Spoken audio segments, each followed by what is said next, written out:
সুপ্রিয় দর্শক সকলকে আমন্ত্রণ জানিয়ে শুরু করছি টিভেন 24 টেলিভিশনের স্বাস্থ্য বিষয়ক বিশেষ আলোচনা অনুষ্ঠান টিভেন ওয়ানের। অনুষ্ঠানটি বরাবর মতো সম্প্রচারিত হচ্ছে নিউ ইয়র্কে টিভেন 24 টেলিভিশন থেকে এবং আপনাদের সাথে আমি আছি ডক্টর হাফসা ইমাম। আমরা মেনোপজ অথবা মাসিক বন্ধ হয়ে যাওয়ার উপরে একটি ধারাবাহিক আলোচনা করেছিলাম এবং সেই পর্যায়ে আমরা দর্শকদের কাছ থেকে আরো অনেক বেশি রিকোয়েস্ট পেয়েছিলাম মেনোপজ এবং মেনোপজ রিলেটেড বিভিন্ন সিচুয়েশন গুলো নিয়ে আরো বিস্তারিত অনেক বেশি আলোচনা কন্টিনিউ করবার জন্য।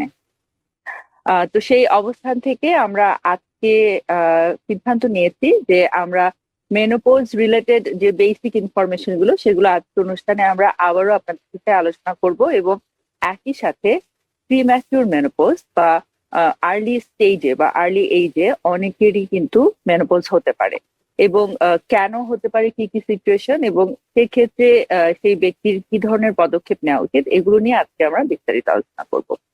আজকের অনুষ্ঠানে আমাদের সাথে সংযুক্ত আছেন আমাদের বিশেষজ্ঞ চিকিৎসক ইনফেকশাস ডিজিজ স্পেশালিস্ট ডক্টর কানিজ নীলোফার বানু হিমি।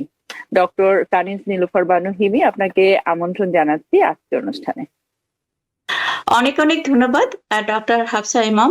আমরা আবারও এসেছি একসঙ্গে যে আমরা কিছু আলোচনা করব সেটা আর্লি মেনোপজ এটার উপরে। তো আমি আমার পক্ষ থেকে ধন্যবাদ জানাই টিভেন 24 সকল দর্শক এবং শ্রোতা। আমাদের সবার পক্ষ থেকে আপনাদের হ্যাপি থ্যাঙ্কসগিভিং। আপনাকেও অসংখ্য ধন্যবাদ। আমাদের জন্য আপনার ব্যস্ততম শিডিউলের ভিতরে আপনি সবসময় সময় ম্যানেজ করেন এবং আপনার প্রতি রইল হ্যাপি থ্যাঙ্কসগিভিং। আজকের অনুষ্ঠানে আসলে আমরা কিন্তু মেনোপজ রিলেটেড অনেক বিষয় নিয়ে আলোচনা করেছিলাম, এর বিভিন্ন কমপ্লিকেশন এবং বিভিন্ন সিমটম ম্যানেজমেন্ট, এবং আমরা সেই অবস্থায় অনেক রিকোয়েস্ট পেয়েছিলাম দর্শকদের কাছ থেকে এই আলোচনার আরো কন্টিনিউশন করবার জন্য এবং তারা নিজেরাও কিছু টপিক প্রপোজ করেছিলেন যে এই বিষয়গুলো তারা আরো অনেক বিস্তারিত ভাবে জানতে চায়। তো আমরা আসলে সিদ্ধান্ত নিয়েছি যে আমরা আবার সেই দর্শকের রিকোয়েস্টের উপর বেস করে আমরা বেশ কিছু টপিক আবারও বিস্তারিত ভাবে আলোচনা করব। তো আজকে আসলে আলোচনার একটি প্রধান বিষয়বস্তুর অন্তর্ভুক্ত হচ্ছে যে প্রিম্যাচিওর মেনোপজ বা আর্লি স্টেজে যদি আমরা জানি যে মেনোপজের একটি স্বাভাবিক এজ রেঞ্জ আমরা সাধারণত ধরে থাকি, তো তার বাইরে যখন বা তার আগে যখন কারো হয়ে যাচ্ছে মেনোপজ সেটাকে আমরা বলছি প্রিম্যাচিওর মেনোপজ। তো কোন কোন সিচুয়েশনে হতে পারে এবং কেন, এবং সেক্ষেত্রে আমাদের কি ধরনের সতর্কতা অবলম্বন করা উচিত, এগুলো আপনার কাছ থেকে আমরা অনেক বিস্তারিত জানবো। কিন্তু ডক্টর বানু, আপনার সাথে আসলে আমরা কিন্তু এই মেনোপজ রিলেটেড আলোচনার যে সিরিজ ডিসকাশন করেছিলাম আপনার সাথেই করেছিলাম এর আগে। তো আপনার কাছে সেই আলোচনার অবস্থান থেকে আবারও একটু খুব সংক্ষেপে জানতে চাইবো যে মেনোপজ বলতে আসলে আমরা কি বুঝি এবং এর কমন সাইন সিমটম গুলো কি, এবং যদি একটু অ্যাভারেজ এইজ দিয়েও আপনি আমাদের সাথে শেয়ার করেন। ধন্যবাদ, অনেক অনেক ধন্যবাদ। এটা হচ্ছে যে মানুষের মানে বিশেষ করে আমাদের মেয়েদের যেটা একটা ন্যাচারাল একটা সাইকেল, আমাদের লাইফ সাইকেল, যেটা আমাদের শুরু থেকে একেবারে শেষ পর্যন্ত যে সাইকেলটা চলতে শুরু করে, ছোট জন্ম থেকে শুরু করে তারপর সেখানে প্রি পিবার্টি, তারপরে পিবার্টি হয়, পিবার্টি হওয়ার পরে মেয়েদের যে ইয়াং এজটা আসে, এই সময় তাদের কি হয়, তাদের শারীরিক অনেক চেঞ্জ হয় এবং সেখানে মেইন যে ভূমিকাটা পালন করে সেটা হচ্ছে আমাদের শরীরের যে হরমোন রয়েছে। হরমোনের মধ্যে মেইন যে হরমোনটা রয়েছে, অনেকগুলি হরমোন রয়েছে, তার মধ্যে ইস্ট্রোজেন, প্রজেস্টেরন, এই হরমোনটা আমাদের যে ফিমেল যে বডি যে আমাদের বায়োলজিক অ্যাক্টিভিটিস সবকিছু মোটামুটি ডাইরেক্টলি ইনডাইরেক্টলি এটা নিয়ন্ত্রণ করে। কিন্তু আমাদের লাইফের একটা পর্যায়ে আরেকটা সাইকেল শুরু হয়, সেটাকে আমরা বলছি মেনোপজ। সেটা কি? সেটা হচ্ছে যে আমাদের শরীরের যে হরমোনটা এটা আস্তে আস্তে করে, বিশেষ করে ইস্ট্রোজেনটা, এটা কমে যেতে থাকে। তো কমে যাওয়ার জন্য আমাদের শরীরের যে একটা পরিবর্তন আসে, এটাও একটা আমাদের ন্যাচারাল একটা প্রসেস, আমাদের লাইফ সাইকেলেরই একটা অংশ। তো সেইটাকে আমরা বলছি মেনোপজ। তো এখন সময়টা কখন? মেনোপজটাকে আমরা যখন বলছি, এই মেনোপজ পিরিয়ডটা বলা হচ্ছে যে বডি 5 থেকে 55 এই বয়সের মধ্যে যে কোনো সময় এই মেনোপজটা মানে প্রসেসটা প্রি মেনোপজ, আমরা কয়েকটা স্টেপে যদি বলি প্রি মেনোপজ, দেন পেরি মেনোপজ, মেনোপজ এবং পোস্ট মেনোপজ।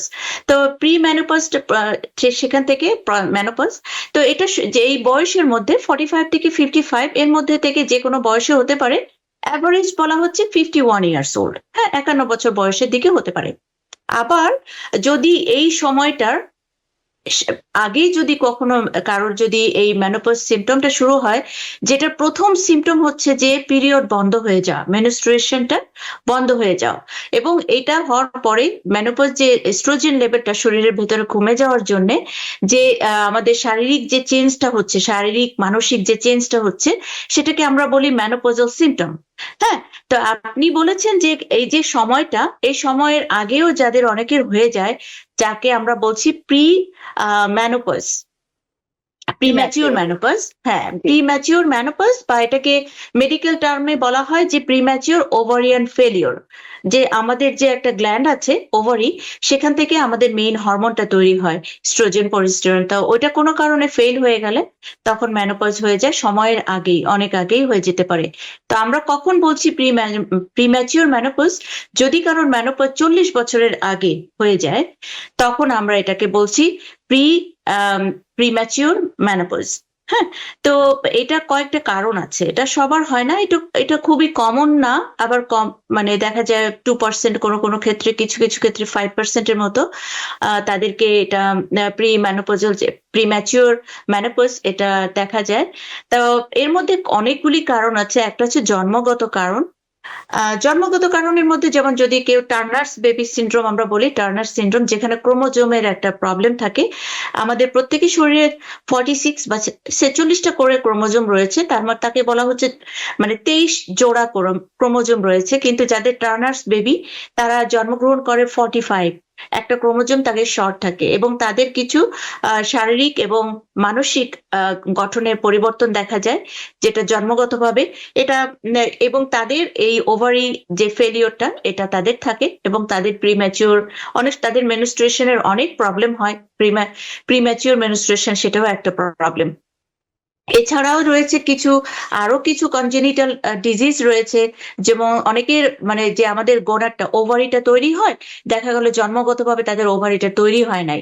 এটা হচ্ছে প্রাইমারি যে পিওর গোনাডাল ডিজেনেসিস, মানে মানে ওভারিটা ঠিক মতো তৈরি হয় নাই, আর ওভারিটা তৈরি হয় নাই দেখে হরমোনও তৈরি করতে পারছে না। আবার কিছু কনজেনিটাল ডিজিজ আছে, যেমন বলা হচ্ছে ট্রাইজোমি 18, ট্রাইজোমি 16, এটা খুব কমন না, কিন্তু টার্নার বেবি সিন্ড্রোম যেটা আমরা দেখি, টার্নার সিন্ড্রোম, এটা আমরা কখনো কখনো দেখে থাকি। তারপরে আসছে যে এটা তো জন্মগতভাবে হলো, জন্মগতর বাইরে মানে এমনি স্বাভাবিকভাবেই একজন মানুষ জন্মগ্রহণ করেছেন, কিন্তু দেখা যাচ্ছে তার প্রিম্যাচিওর মেনোপজ হচ্ছে। তো সেটার কারণটা কি? সেটার কারণ হচ্ছে যে আমি যদি শুরু করি, মেটাবলিক ডিজিজ কিছু আছে, যে যেমন ধরেন থাইরয়েড ডিজিজ, পিটুইটারি ডিজিজ। হ্যাঁ, পিটুইটারি এটা একটা গ্ল্যান্ড যেটা আমাদের ব্রেনের মধ্যে থাকে। এটা এটা আমাদের যে শরীরের যে হরমোনটা, সে এখান থেকে কিছু হরমোন আমাদের রিলিজ করছে, এবং গোটা শরীরের যে হরমোন সেটাকে রেগুলেশনও করছে। তো যাদের কি পিটুইটারি টিউমার হয় অনেকের, হ্যাঁ, তো সেটা যদি সেখান থেকে যদি পিটুইটারি ফেলিওর হয়। আরেকটা হচ্ছে থাইরয়েড হরমোন। থাইরয়েড হরমোনটা আমাদের শরীরের মেটাবলিক প্রসেসটাকে নিয়ন্ত্রণ করে। তো দেখা গেছে যাদের থাইরয়েড ডিজিজ আছে, তাদের ক্ষেত্রেও কিন্তু অনেক সময় আগে আগে মেনস্ট্রুয়েশন বন্ধ হয়ে যেতে পারে, আগে আগে মেনোপজটা চলে আসতে পারে। ডায়াবেটিসের ক্ষেত্রেও এটা হতে পারে। হ্যাঁ, তারপরে আছে কিছু আছে আমাদের ইমিউনোলজিক্যাল ডিসঅর্ডার আমরা বলি, যেমন অ্যাডিসনস ডিজিজ। আমাদের শরীরে একটা গ্ল্যান্ড আছে, সে গ্ল্যান্ডের যেটা কিডনির উপরে এই গ্ল্যান্ডটা থাকে, ওর মধ্যে থেকে যে হরমোন তৈরি হয়, কিছু সেক্স হরমোন ওখান থেকে তৈরি হয়। তো যদি তাদের অ্যাডিশনস ডিজিজ, মানে এখানে যে অ্যাড্রেনাল যে গ্ল্যান্ডটা, এটা যদি কোনো কারণে কোনো ডিজিজ হয়, অ্যাডেনোমা হতে পারে, ম্যালিগনেসি হতে পারে, তো সেক্ষেত্রেও দেখা যায় যে প্রিম্যাচিওর মেনোপজ আসছে বা হচ্ছে। অনেকের এসএলই থাকে, রিমাটয়েড আর্থ্রাইটিস থাকে, মাইস্থেনিয়া গ্রেভিস থাকে, তাদের ক্ষেত্রেও দেখা যায় কিছু অসুস্থতা রয়েছে, অসুখ রয়েছে, সেটার জন্য যদি ওভারি কোনোভাবে আক্রান্ত হয়, তাহলেও মানুষের এটা হতে পারে। যেমন মামস। তো মামসটা হচ্ছে যে যদি কারোর ছোট বয়সে, মানে যখন একেবারে বাচ্চা অবস্থায় অথবা তার মেনস্ট্রুয়েশন শুরু হওয়ার আগে যদি মাম্পস ভাইরাস দ্বারা আক্রান্ত হয়, তা অনেক সময় এটা ড্যামেজ করতে পারে ওভারিকে এবং দেখা যায়। তবে এটা ছেলেদের ক্ষেত্রেও হয়, ছেলেদের ক্ষেত্রে তাদের গোনাডাল যে স্ক্রোটামে ওটাতে এফেক্ট করে, এটা হতে পারে। অথবা যদি পেলভিক টিবি, টিউবারকুলোসিসটা যদি পেলভিক যেখানে আমাদের পেলভিক অর্গানগুলি রয়েছে, ইউটেরাস, তারপর ওভারি রয়েছে, এটা আমাদের মানে ওয়েস্টার্ন কান্ট্রিতে একটু কম দেখা যায়, কিন্তু যেমন সাউথ ইস্ট এশিয়া, যেমন বাংলাদেশ, ইন্ডিয়া, পাকিস্তান এবং সাউথ ইস্টের অনেকে যেখানে টিবি রোগ, আফ্রিকাতে যেখানে টিবি রোগটার প্রাদুর্ভাব বেশি, সেই সমস্ত ক্ষেত্রে পেলভিক টিবি হলে এটা হতে পারে, যেখানে অর্গানটা ডিস্টর্টেড হয়ে যায়, যার জন্য এটা হয়। আবার রয়েছে সার্জারি, যদি কোনো কারণে ওভারিয়ান টিউমার বা ওভারি রিমুভ করা লাগে কোনো কারণে, টিউমারের জন্য, ক্যান্সারের জন্য, তো ওভারিটা রিমুভ করে তাদের ক্ষেত্রেও প্রিম্যাচিওর মেনোপজটা হচ্ছে। কিছু ট্রিটমেন্টের জন্য হতে পারে, যেমন কিমোথেরাপি, অনেকে ক্যান্সার কেমোথেরাপি নেন, তারপর রেডিয়েশন থেরাপি, বিভিন্ন কারণে যদি কেউ নিয়ে থাকেন, সার্ভাইকাল ক্যান্সার বা লোকাল রেডিয়েশন, যার মাধ্যমে যদি ওভারিটা ড্যামেজ হয়ে যায়, তো সেক্ষেত্রেও কিন্তু তারাও প্রিম্যাচিওর মেনোপজ এটা শরীরে ডেভেলপ করতে পারেন। আর কিছু কিছু ক্ষেত্রে বলা হচ্ছে কিছু ড্রাগ, যেটা একটা হচ্ছে যে কিছু হরমোন ড্রাগ আছে যেটার জন্য ওভারির উপরে সাপ্রেশন হয়, যেমন গ্রোথ হরমোন, রিলিজিং হরমোন, এটা অনেকে এটা নিয়ে থাকেন। অনেকে যেমন আবার বলা হচ্ছে যে স্মোকিংটা এত ডাইরেক্টলি মানে করে না, অনেক সময় দেখা যায় যারা হেভি স্মোকার, অনেক আগে থেকে বা লম্বা সময় ধরে স্মোক করেন, তাদের ক্ষেত্রেও দেখা যায় যে প্রিম্যাচিওর মেনোপজটা তাদের জন্য হচ্ছে। তো অনেক কারণেই প্রিম্যাচিওর যে মেনোপজ এটা মেয়েদের হতে পারে। ধন্যবাদ। অসংখ্য ধন্যবাদ। আপনি প্রিম্যাচিউর মেনোপজের বিভিন্ন দিকগুলো আপনি তুলে ধরলেন। আমি সেখান থেকে কিছু কিছু জানতে চাইবো যে যেটা আসলে খুব কমন সিচুয়েশন এবং অনেকে হয়তো বা হঠাৎ করে বুঝতে পারেন না যে কি ব্যাপার, কি হচ্ছে আমার, কেন হঠাৎ করে মাসিক অনিয়ম হয়ে গেল।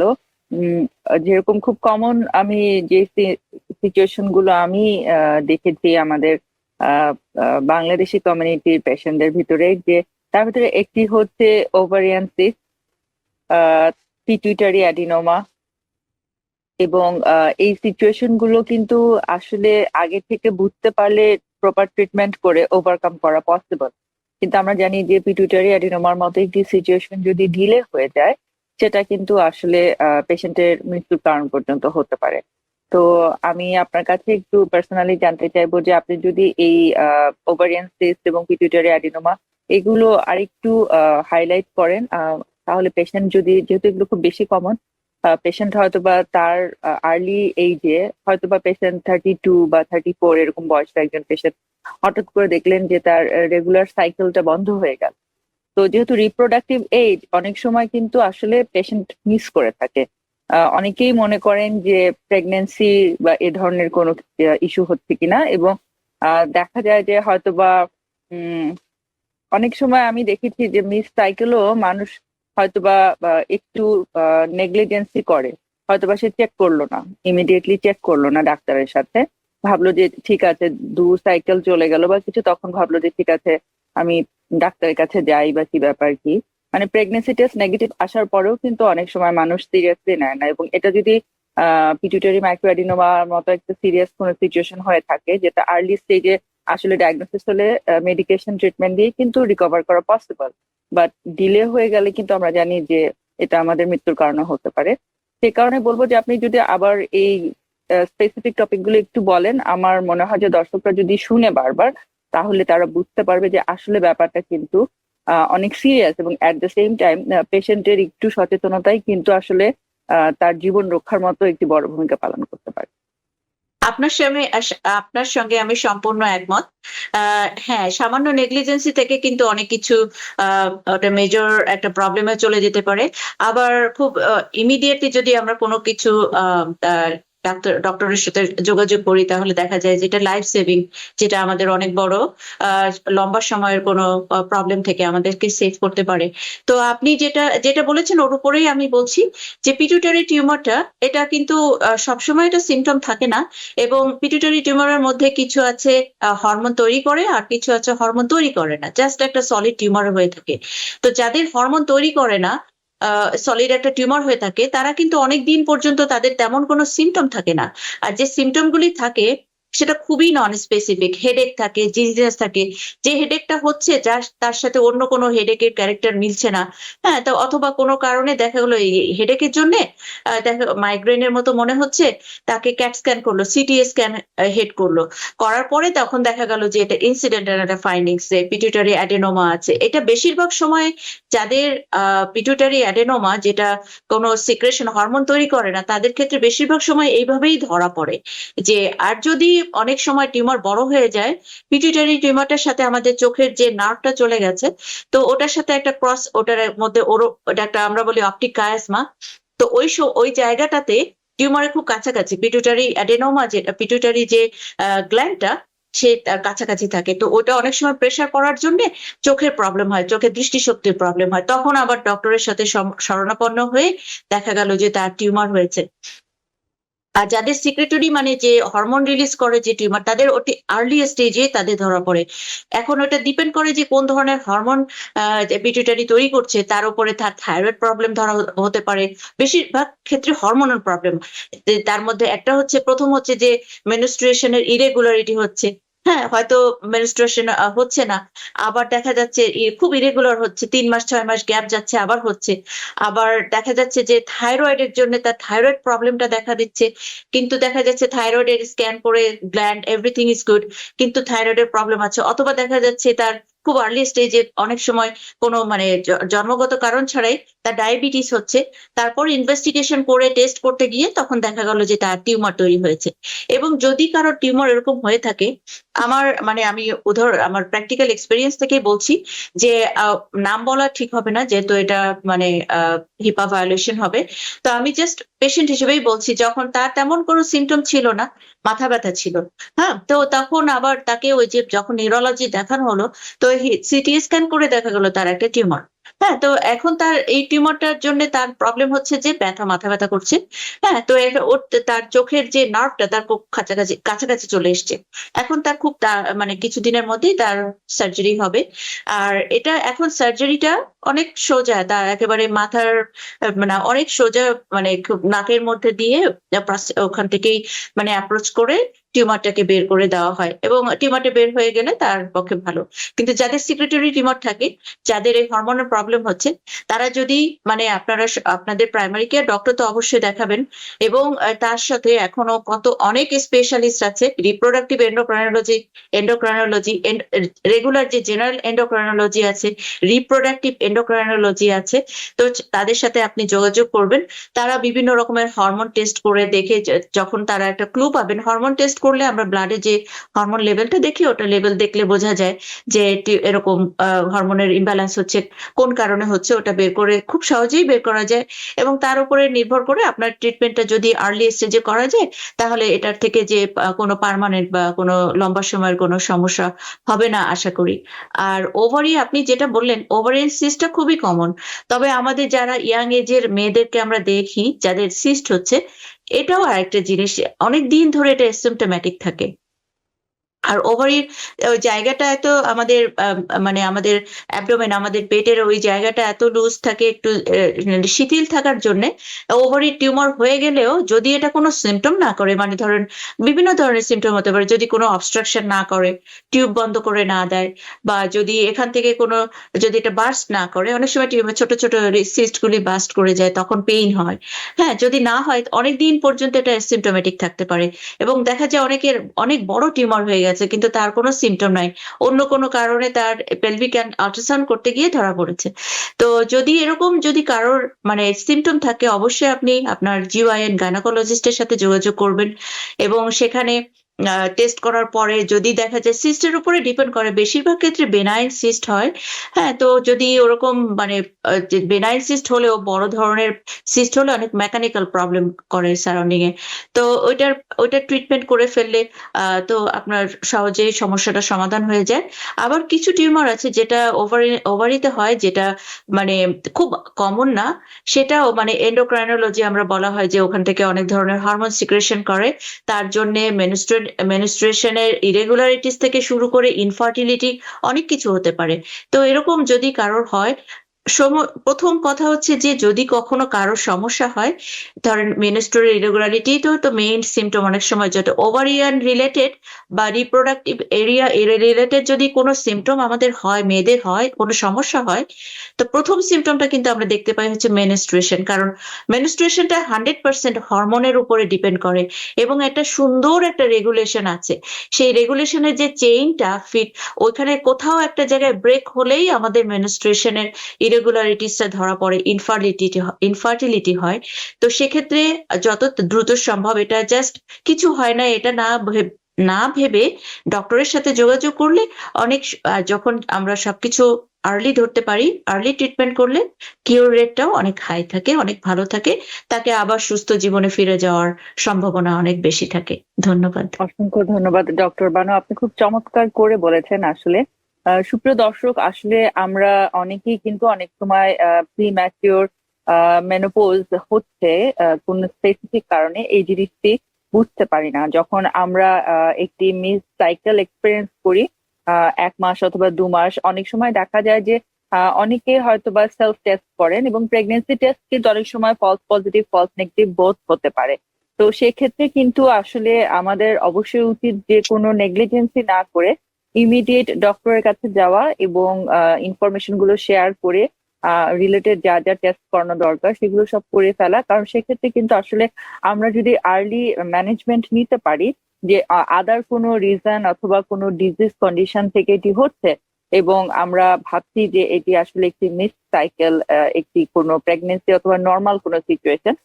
আমি দেখেছি অনেক পেশেন্ট যে অনেক দিন ধরে কিন্তু নেগলিজেন্সি করে, বিশেষভাবে ওভারিয়ান সিস্টার অনেক পেশেন্ট আছেন যে লং, সে হয়তো বা অনেক দিন ধরেই এ ধরনের ইরেগুলার সাইকেল এক্সপিরিয়েন্স করছেন, কিন্তু অনেক পরে হয়তো বা ডাক্তারের কাছে এসেছেন। তো এর ধরনের বিহেভিয়ার না করে আমরা যদি আসলে ইমিডিয়েট স্টেপ নেই এবং কনফার্ম করতে পারি যে আসলে সিচুয়েশনটি কি, তাহলে কিন্তু আমরা ডিজিজ রিলেটেড সিচুয়েশন গুলো অনেক আর্লি ম্যানেজমেন্ট করে আমরা এই সিচুয়েশনটিকে রিকভার করতে পারবো। এই মুহূর্তে চলে যাচ্ছি একটি ছোট বিরতিতে। বিরতির পর আপনাদের সাথে আরো অনেক গুরুত্বপূর্ণ ইনফরমেশন নিয়ে ফেরত আসছি, আমাদের সাথে থাকুন। সুপ্রিয় দর্শক, বিরতির পর ফেরত আসছি আবারও আজকে টিভেন ওয়েলনেস এর আলোচনায় প্রিম্যাচিওর মেনোপজ এবং এর সাথে রিলেটেড আরো অনেক গুরুত্বপূর্ণ ইনফরমেশন এবং মেনোপজ এর কমন ইনফরমেশন গুলো আমরা চেষ্টা করছি একই সাথে রিভিউ করবার।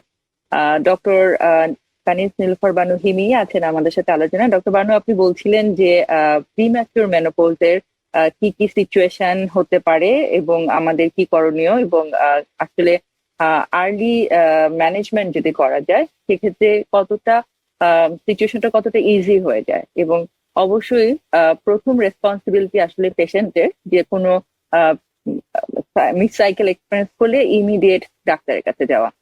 তো মেনোপজে খুব কমন যে সিমটম গুলো পেশেন্টরা খুব কমনলি বেশি কমপ্লেইন করে, তার ভিতরে আসলে আমরা দেখি যে হট ফ্ল্যাশ, হাড়ের ব্যথা, তারপরে খুব বেশি যেটা আরো বেশি যে mood swing, mental irritability, patient অল্পতেই রাগ হয়ে যান, খিটিমিটি, এ ধরনের সিচুয়েশন থেকে personal life, relationship, family life দেখা যায় যে ইভেন তাদের ক্ষেত্রেও অনেক মানুষ খুব বেশি অ্যাফেক্টেড হন।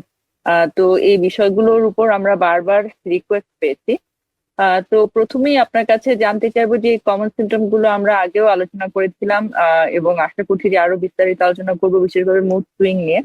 কিন্তু আজকে জানতে চাইবো যে হট ফ্ল্যাশ, এটা আমি দেখি যে যখন পেশেন্টরা এক্সপিরিয়েন্স করেন এবং একই সাথে বলেন যে ইনসমনিয়া, সারা রাত ঘুমাতে পারছে না, হাত পা জ্বালা পোড়া করছে এবং একটু পরপরই হয়তো বা তিনি অস্থির ফিল করছেন, উঠে যাচ্ছেন। এবং পরের দিন যখন এ ধরনের একটি নির্ঘুম রাত এবং অস্থিরতার পরে পরের দিন যখন তার কোনো রেগুলার রুটিন লাইফটাও টেক কেয়ার করতে হচ্ছে, পেশেন্ট কিন্তু আসলে স্ট্রেস ফিল করছেন। এবং এখান থেকে আমি দেখেছি অনেক পেশেন্টই যখন এই যে মেনোপজের বিভিন্ন স্টেজের ভিতর দিয়ে যাওয়া শুরু করেন, খুব কমনলি আমি যেটা দেখেছি যে কনফিডেন্স লেভেলটা অনেক লস করে পার্সোনাল লেভেলে। এবং ফ্যামিলি ফ্রেন্ডস, বিশেষভাবে যাদের স্পাউস আছে অথবা নেই, পরিবারের যারা আরো ঘনিষ্ঠ মানুষ আছে, আসলে তাদের খুব সাপোর্টটা এখানে খুব বড় একটা রোল প্লে করতে পারে। তো আপনার কাছে প্রথমে জানতে চাইবো যে ফ্যামিলি এবং ফ্রেন্ডস এর সাপোর্ট হিসাবে আপনি একজন বিশেষজ্ঞ চিকিৎসক হিসেবে যে পরামর্শগুলো বলবেন সেটি, এবং তারপরেই আসলে একটু হট ফ্ল্যাশ সম্পর্কেও কিছু প্রশ্ন করবো। কিন্তু প্রথমে জানতে চাইবো যে আপনি যদি এই সাপোর্টটা সম্পর্কে একটু ডিটেলস আমাদেরকে বলেন। ধন্যবাদ। এটা একেবারে আমাদের জীবন থেকে উঠে আসা একটা প্রশ্ন। যেটা মেয়েদের মধ্যে যখন এই যে স্টেজটা, লাইফ সাইকেলের একটা স্টেজটা, এই সময়টা যখন আসে, এটা মানে একটা আসলে একটা ট্রানজিশন, যেকোনো একটা ট্রানজিশন লাইফের জন্য, লাইফ সাইকেলের একটা মানে একটা বিশেষ একটা অংশ থাকে যেখানে আমাদের যেতে হয়, এবং কিছু কিছু ট্রানজিশন আছে খুব স্মুথলি হয়, কখনো কখনো স্মুথলি হয় না। তো এখানে আমরা যখন দেখি মেয়েদের মেনোপজে হরমোনটা কমে যাওয়ার জন্য যে সিমটম গুলি হচ্ছে, এটা বেসিক্যালি হরমোনের জন্য হচ্ছে। হ্যাঁ, সেটা তার নিজের কোনো কারণে হচ্ছে না। যেমন আপনি বললেন হট ফ্লাশ হচ্ছে, তার ইরিটেবিলিটি হচ্ছে, অ্যাংজাইটি হচ্ছে, কখনো সে ডিপ্রেশন হয়ে যাচ্ছে, ঘুমাতে পারছে না, হার্ট রেট বেড়ে যাচ্ছে, ঘাম লাগছে, মানে যখন ঘুমাতে যাচ্ছে, রাতে ঘুমাতে পারছে না, তার এতটা বেশি মানে হট ফ্লাশটা অত্যন্ত মানে অস্বস্তিকর একটা সিমটম। সেটা শুধুমাত্র সে ফিল করছে তা না, তার বাইরে সোয়েটিং হচ্ছে, তার মুখে গলার এদিকে যে গরম বেড়ে যাচ্ছে, তার সাথে সাথে তার ইরিটেবিলিটিটা বেড়ে যাচ্ছে, ব্রেইন ফগ হচ্ছে, তার একটু মানে এটা মানে অ্যাংজাইটি, কখনো আবার ডিপ্রেশনে চলে যাচ্ছে। হ্যাঁ, তো এই যে নির্ঘুম রাত যাচ্ছে, ঘুমের পরিমাণ কমে যাচ্ছে, হার্টবিট হচ্ছে, তো এটা একটা অস্বস্তিকর একটা মানে সময়।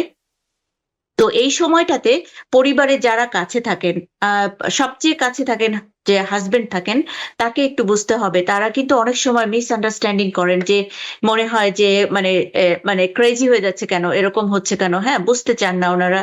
তো এই সময়টা হাজবেন্ডের সাপোর্টটা অত্যন্ত জরুরি। তার কাছে যারা পরিবারের মানুষ আছেন, যারা ছেলে মেয়েরা আছেন, যদি বড় হন, তাদেরকেও তার মায়ের প্রতি তার এই সাপোর্টটা, এই সময়টা তাদের পাশে থেকে সাপোর্ট দেওয়া উচিত। এবং পরিবারের অন্যান্য মানুষের যারা আছেন, তাদের সবার সাপোর্ট দেওয়া উচিত। তাকে ব্লেম না করে, যে সে হঠাৎ করে মনে হয় যার অন্য কোনো কিছু চিন্তা না করে, এটা শারীরিক একটা সাইকেল, এটা মনে করেই তাকে সাপোর্ট দেওয়া উচিত। কারণ এই সময় সাপোর্টটা অনেক ইম্পর্টেন্ট। এই মেনোপজটা, এটা কিন্তু ইরিভার্সিবল, এটা কিন্তু আমরা রিভার্স করতে পারি না। এটা একটা নর্মাল বায়োলজিক্যাল প্রসেস, এটা চলতেই থাকবে। সো আমাদেরকে এটা মেনে নিতে হবে। এবং এই যে স্টেজের মধ্যে দিয়ে যাচ্ছে এই সময়টাতে, আমাদের পরিবারের মানে অন্যান্য ফ্যামিলি মেম্বার আমাদের অনেক গুরুত্বপূর্ণ ভূমিকা রয়েছে। না হলে কিন্তু যে মানুষটা এই কঠিন সময়ের মধ্যে দিয়ে যাচ্ছেন, সে কিন্তু আইসোলেটেড হয়ে যাবেন, এবং আইসোলেটেড হওয়ার জন্য তার পারিবারিক জীবনে যেমন একটা অস্বস্তিকর সমস্যা চলে আসে, তার যদি প্রফেশনাল হন, দেখা যাবে প্রফেশনাল ফিল্ডেও সেখানেও তিনি অস্বস্তি ফিল করছেন। এটা কিন্তু তার দোষ না, এটা একটা তার নর্মাল সাইকেলের মধ্যে দিয়ে যাচ্ছে, একটা পিরিয়ডের মধ্যে দিয়ে যাচ্ছে। তো এই সময়টা তো একবারে লম্বা সময়ের জন্যও না যে এটা সারা জীবন থাকবে, অল্প সময়ের জন্য। এবং এই সময়টাতে পরিবারের এবং বন্ধু যারা কাছের মানুষ, তাদের সাপোর্ট অত্যন্ত জরুরি। আর আরেকটি জিনিস আমি আপনার সাথে একমত হয়ে আবারও বলতে চাচ্ছি, এটা অত্যন্ত গুরুত্বপূর্ণ। এখানে যে সাইকোলজিক্যাল যে মেন্টাল যে একটা চেঞ্জ আসে, এটা হরমোনের জন্য যে হচ্ছে, যেটার মধ্যে অ্যাংজাইটি, ইরিটেবিলিটি, ব্রেন ফগ আমরা বলি, মানে সে মেমোরি মনে হচ্ছে তার মানে অনেক কিছু মনে রাখতে পারছে না, ভুল হয়ে যাচ্ছে, এটা সেটা ভুল হয়ে যাচ্ছে। দেখা যাচ্ছে ফ্যামিলি মেম্বার তাকে হেল্প না করে বরং তাকে উল্টা ব্লেম করছে, বা তাকে কোনো রকম ভাবে তাকে মানে মেন্টালি তাকে সাপোর্ট না করে উল্টা জিনিসটা করছে, কিন্তু এটা সে ইচ্ছা করে করছে না। হ্যাঁ, তারপরে তার ফেটিগ হয়ে যাচ্ছে, তারপরে এই নির্ঘুম রাতের জন্য। তার পাশাপাশি আরেকটা জিনিস আছে, তার শারীরিক কিছু চেঞ্জ হয় এই সময়। যেমন ধরেন আমাদের যে ইউরিনারি ট্র্যাক্ট এবং জেনিটাল ট্র্যাক্ট, এখানে অনেক চেঞ্জ হয় হরমোনের জন্য। হরমোনটা কিন্তু আমাদের এই যে শরীরের এই অঙ্গ প্রত্যঙ্গ গুলো সজীব রাখে, সতেজ রাখে, এবং এখানে যে ফ্লুইড ব্যালেন্স এবং যে লেয়ার গুলি থাকে, এটা মেনটেন করে। তো ইস্ট্রোজেন কমে যাওয়ার জন্য যেটা হয়, যে ইউরিনারি ট্র্যাক্টের যে লাইনিংটা, এগুলো পাতলা হয়ে যেতে থাকে। তারপরে জেনিটাল ট্র্যাক্ট, যেমন স্পেশালি ভ্যাজাইনা, সেখানে যে লেয়ারটা থাকে, সে লেয়ারটাও পাতলা হয়ে যেতে থাকে, তার সিক্রেশন কমে যায়, ড্রাই হয়ে যায়। হ্যাঁ, ড্রাইনেসটা অনেক বেড়ে যায়। তারপরে মানে আমাদের যে নিচে একটা মাসেলের একটা সাপোর্ট আছে পেটের মধ্যে, যেটাকে আমরা বলি পেলভিক ডায়াফ্রাম, যেটা সাপোর্ট করছে আমাদের ইউরিনারি ট্র্যাক্ট, জেনিটো ইউরিনারি, আমরা মানে জেনিটাল প্লাস ইউরিনারি, একসাথে আমরা বলি জেনিটো ইউরিনারি ট্র্যাক্ট। এই সাপোর্টটা, এই মাসেলটা অনেকটা শিথিল হয়ে যায়, লুজ হয়ে যায়। তার জন্য আমরা যখন হাঁচি কাশি দেই, দেখা যাচ্ছে যে এই বয়সে হাঁচি কাশি দিলে কাপড় চোপড় মানে উনি ধরে রাখতে পারছেন না, মানে ইউরিনটা মানে বের হয়ে যাচ্ছে। হ্যাঁ, অনেক সময় ইনকন্টিনেন্স হচ্ছে, অনেক সময় বার্নিং হচ্ছে, ইউরিনারি ট্র্যাক্ট ইনফেকশনটা অনেক রেট বেড়ে যায়। হ্যাঁ, তারপরে যেটা যে মানে শারীরিক যে সম্পর্ক, হাজবেন্ড ওয়াইফের সম্পর্কের মধ্যে এই সময়টাতে অনেক টানাপোড়েন অনেক সময় দেখা দেয়। কারণ যে তার যে চেঞ্জটা হচ্ছে, ড্রাইনেস হচ্ছে বা অন্যান্য কিছু আম যে মানে যে তাগিদটা, বায়োলজিক্যাল যে তাগিদটা অনেক সময় পরিবর্তন হয়, একটু কমে আসে। তো এর জন্যে তার পার্টনার বা তার হাসব্যান্ড যদি ভুল বুঝেন, অনেক সময় এখানে এই সময়টাতে, এই ট্রানজিশন পিরিয়ডটাতে অনেক সময় মানে কাপল লাইফে একটা ভুল বোঝাবুঝি হয়, এবং সেখান থেকে যদি সেটা মানে এটা সমাধান না করা হয়, অনেক সময় অনেক দিকে বিভিন্ন দিকে টার্ন নিতে পারে, সেপারেশন পর্যন্ত হয়তো বা হয়ে যেতে পারে। হ্যাঁ, তো সেই জন্য যে মেয়েটা এই এই ফেজের মধ্যে যে যাচ্ছে, সেখানে তার সাপোর্ট না পেয়ে বরং তার একটা মানে নেগেটিভ এনভায়রনমেন্ট তৈরি হচ্ছে তার চারিদিকে, তার হাজবেন্ডের কাছ থেকে, তার পরিবারের অন্যান্য মানুষের জন্য। কিন্তু এটা আমাদেরকে বুঝতে হবে, সবাইকে বুঝতে হবে। এবং এই সময়টাতে যদি আমরা সাপোর্ট দিতে পারি, তাহলে কিন্তু সবকিছু আমাদের পরিবার, আমাদের সেই কাজ, ঘরের বাইরের কাজ, পরিবারের কাজ, পরিবারের সম্পর্ক সবকিছু আমরা সুন্দরভাবে মেনটেন করতে পারি। এবং এর পাশাপাশি আমি বলবো, যাদের সিম্পটম, অনেকের এটা সিম্পটম গুলো ভ্যারিয়েবল, কারোর অল্প হয়, কারোর বেশি হয়, কারোর এতটা বেশি হয় যে সে একেবারেই মানে টলারেবল লেভেলের বাইরে চলে যায়। তো আপনারা এটাকে ইগনোর করবেন না, মানে ডাক্তারের সঙ্গে যোগাযোগ করবেন। অন্তত এই সময়টায়, এই ক্রিটিক্যাল টাইমটার মধ্যে কিছু ট্রিটমেন্ট করলে দেখা যাবে যে উনাকে এতটা সাফার করতে হবে না। হ্যাঁ, উনি অনেকটাই ভালো ফিল করবেন। বিভিন্ন ধরনের ট্রিটমেন্ট রয়েছে। তো আমাদের মানে আপনাদের কাছে, সবার কাছে অনুরোধ থাকবে, এই সময়টাতে আপনারা ভুল বোঝাবুঝি না করে, যে এটা অনেকে বলে ক্রেজি হয়ে যাচ্ছে, হ্যাঁ দিন দিন ক্রেজি হয়ে যাচ্ছে, আসলে কিন্তু এটা ঠিক না। ক্রেজি হচ্ছেন না, এটা তার শরীরের একটা স্টেজের মধ্যে দিয়ে যাচ্ছে। হ্যাঁ, যেটা ছেলেদেরকে এটা ফেস করতে হয় না, কারণ ছেলেদের আম, গঠনটা জন্মগতভাবে, সৃষ্টিগতভাবে তাদের যে শরীরের যে ব্যালেন্সটা রয়েছে, হরমোনাল ব্যালেন্স, সেটা আমাদের মেয়েদের থেকে সম্পূর্ণরূপে আলাদা। কারণ মেয়েদের কিন্তু বায়োলজিক্যাল অনেক, মেয়েরা বাচ্চা ক্যারি করছে, হ্যাঁ প্রেগনেন্ট হচ্ছে, এটা কিন্তু বাইরে, এর ভেতরে অনেক কিছু রয়েছে, প্রসেস রয়েছে, হরমোনাল চেঞ্জ রয়েছে। হ্যাঁ, তো সেই জন্য মেয়েদেরকে ফেস করতে হয়, পিউবার্টি ফেস করতে হচ্ছে, তারপরে রেগুলার লাইফের পরে আবার ম্যানোপজের পরে একটা শারীরিক এবং মানসিক একটা বিশাল একটা চেঞ্জ। এই যে এটাকে অ্যাডাপ্ট করাটাও কিন্তু খুব ইজি ব্যাপার না, মানে আমাদের সবাইকে এটা করতে হয়, কারণ এটা বায়োলজিক্যাল একটা প্রসেস, এটার মধ্যে দিয়ে যেতে হবে। কিন্তু এই সময়টাতে আমাদের পরিবার, আমাদের আশেপাশে যারা আছেন, বন্ধুরা আছেন, আমাদের কলিগ যারা আছেন, আমি যেখানে কাজ করছি, আমাদের কলিগরাও যদি আমার অনেক কোঅপারেটিভ হয়, তাহলে তার জন্য তার কাজের এনভায়রনমেন্টটা অনেক ইজি হয়ে যাবে। তারা বুঝতে পারবে, তারা কি সময় দিবে, তাকে বোঝার চেষ্টা করবে। এবং ডাক্তার, অবশ্যই আপনি ডাক্তারের সঙ্গে যোগাযোগ করবেন এবং ট্রিটমেন্টটা নিয়ে যতদূর সম্ভব ভালো থাকার চেষ্টা করবেন। এবং এটা ভালো হয়ে, মেনোপজটাকে হয়তো আমরা রিভার্স করতে পারি না, এটা সম্ভব না, কোনো ট্রিটমেন্টের মাধ্যমে এই মেনোপজটাকে আবার ফিরিয়ে আনা যায় না। কিন্তু এই যে পিরিয়ডটার মধ্যে দিয়ে যাওয়া হচ্ছে, সময়টার মধ্যে দিয়ে যাওয়া হচ্ছে, এটা আমাদের জন্য কমফোর্টেবল আমরা করতে পারি, আমাদের জন্য মানে আমাদের সবার জন্য এটা কমফোর্টেবল আমরা করতে পারি। একটু টেক কেয়ার করলে এটা সম্ভব। ভীষণ ভীষণ ধন্যবাদ। গুরুত্বপূর্ণ অনেকগুলো কথা বলেছেন ডক্টর বানু। বিশেষভাবে আপনি যে কথাগুলো বললেন যে আসলে এই যে একটি ট্রানজিশন, এটা হচ্ছে পার্ট অফ লাইফ। এবং অ্যাডোলেসেন্সে যেরকম ছেলে এবং মেয়ে বোথ জেন্ডারই কিন্তু আমরা একটি হিউজ ট্রানজিশনের ভিতর দিয়ে যাই, হরমোনাল এবং ফিজিওলজিক্যাল এবং ফিজিক্যাল, ইমোশনাল, মেন্টাল, সব সেন্সে।